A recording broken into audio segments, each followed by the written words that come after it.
Fellas, we are watching something biblical happen in front of our very own eyes. Jesus Christ himself has come down from the heavens, dapped us up, and said, I got you. Johnny Somali, the internet's most hated man, was recently indicted in South Korea. Which, if you don't know what that means, basically, he's fucked. Or at the very least, he's on a one-way trip to becoming a prison wife, which is pretty fucking epic because at this point, it's pretty deserved. Now, if for some reason you don't know who Johnny Somali is, first off, consider yourself lucky, because he's basically an IRL streamer that has been an absolute nuisance to everywhere he goes. He's just been a nuisance to every single country he's ever visited. I wouldn't be surprised if even his own mom didn't like him. Now, Johnny's been around for a couple years now. He loves getting arrested and then getting released again. I don't know how many horseshoes this dude has shoved up his ass because he's gotten lucky so many times. But pretty much everyone on the internet dunks on this guy, and even the people in real life on the street that he passes, he gets dunked on by them. Because sometimes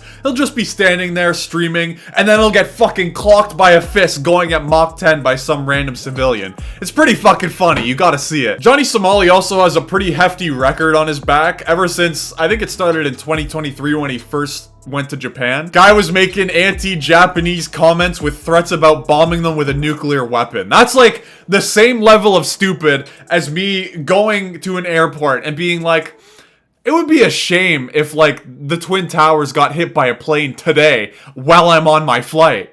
That would just be crazy. And I find whenever Johnny goes to a country, he does absolutely anything he can to get the attention that his friends, imaginary friends, family never gave him. Because he is doing absolutely everything. He's blasting music as loud as he can in trains, in restaurants, in parks, wherever he goes. It's just super obnoxious. Now in Japan, he eventually actually got arrested for suspicion of conspiracy of obstruction of business, which is a mouthful and a half. Now, after he got released by the Japanese, he actually admitted on stream, because remember, he has a huge fucking massive brain in his head. He admitted that he lied to the judge and he was only slapped on the wrist with a $1,400 fine. Lying in court to the judge. Yep, nothing wrong with that. Now, after he got back from Japan, he decided to go with this country that I can't say the name of because YouTube will immediately flag this video, but it starts with an I and they're currently at war. Now, in this country, he decided to put a picture of Harvey Weinstein and Jeffrey Epstein up on the Western Wall, which if you don't know what the Western Wall is, I believe it's considered sacred by their people. He was immediately arrested and given a 50-day ban from the city. Now, he went somewhere else in the country and started to sexually harass a female police officer. All in all, just a really swell guy all around that you really want running around in your country. As I already mentioned, this dude gets the shit kicked out of him relentlessly. It's like he's got a passion for getting his shit rocked. It's amazing, whether it be flying elbows from the locals or an American tourist scolding him for being a fucking dumbass. He's a fucking magnet for this stuff. But now that brings us to South Korea, and let me just say the sacred words. They got him. So his South Korea trip started like any other trip he's ever done. He saw this statue and started dancing on it.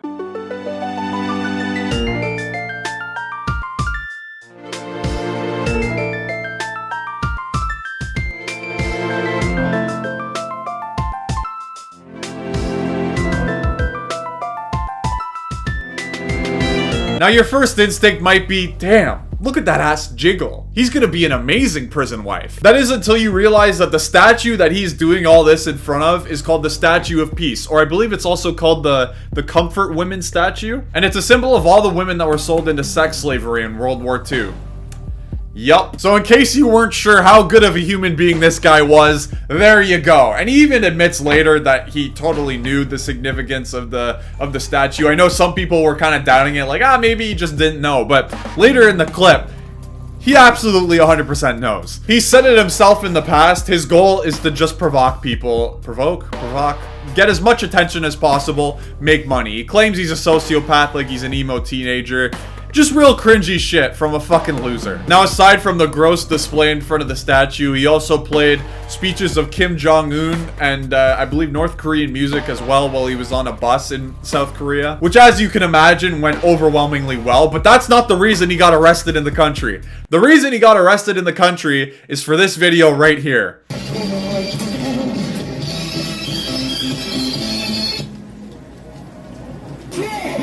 Jack Frost with a zesty anger. Get your ass on me like Victor from Despicable Me using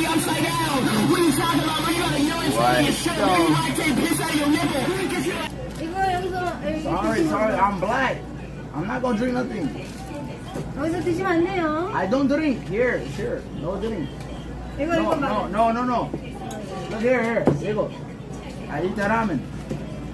그리고 아줌마, I go. Okay, sure. I'm gonna eat the ramen.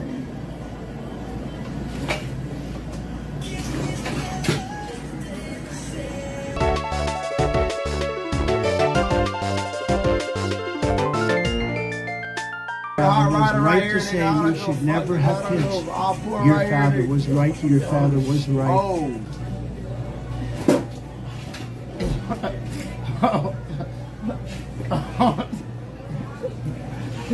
The fuck?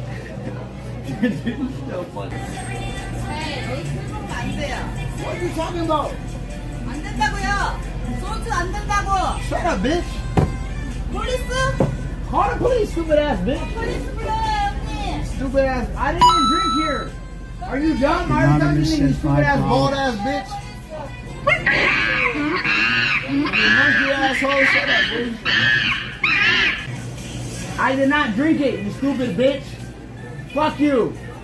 Fuck you, Chinese ass bitch. Fuck you.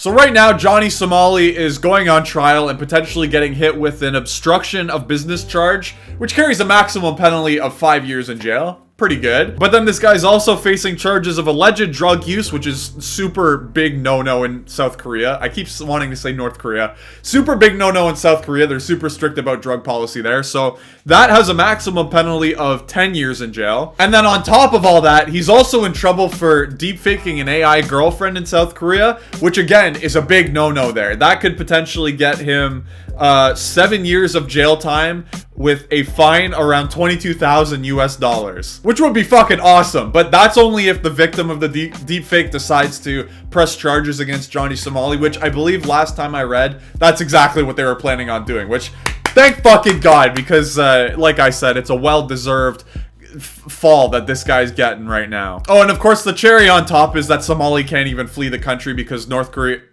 See, I did it. I don't mean to say North Korea. It's just, I've said North Korea so many times throughout my YouTube existence. It's just ingrained in my brain. But South Korea is not letting him leave the country at all. He's been put on the no-fly list. Thank fucking God. So ultimately, this story has the potential to have a great, happy, fairy tale ending on the end of it. And I really hope it does, genuinely, because I think Somali really deserves what's coming to him because he's gotten away with so much. He's done so many bad things in the past and just has a blatant disrespect for culture, general human decency. He's just not a good guy, and I would love to see him put behind bars. What I do find super crazy, though, is that there are people willing to support him. Like, Johnny Somali has actual real fans. Like, his fans really look at him and go, oh, he sexually harassed a female police officer and was incredibly disrespectful towards the Korean people? That's hilarious. Now, granted, I'm sure the majority of his viewers are kids. I mean, the majority of content creators like this that are just blatantly disrespectful or awful human beings, more often than not, you could blame kids for being fans of them and giving them a living. But at the same time, I do feel like there are potential adults out there that watch him. And, you know, if you're an adult that watches his stuff and actually enjoys it, I feel like you need to reconsider a lot in life. Maybe some major soul searching like you're looking for diamonds in Minecraft. I don't know, man. But I'm gonna go with the benefit of the doubt here and assume that kids are the one giving him a platform. Because it's just unbelievably disgusting and cringe to watch this guy do what he does. And the fact that this guy has any people watching him at all is just insane to me. Anyway, we'll see how everything goes. I don't know if there's a timeline for him going through the trial and potentially getting convicted or not. I haven't seen that part yet. But hoping it happens soon. Hoping he gets 25 billion years in jail. We'll see. Anyway, thanks for watching, guys. I'll see you later.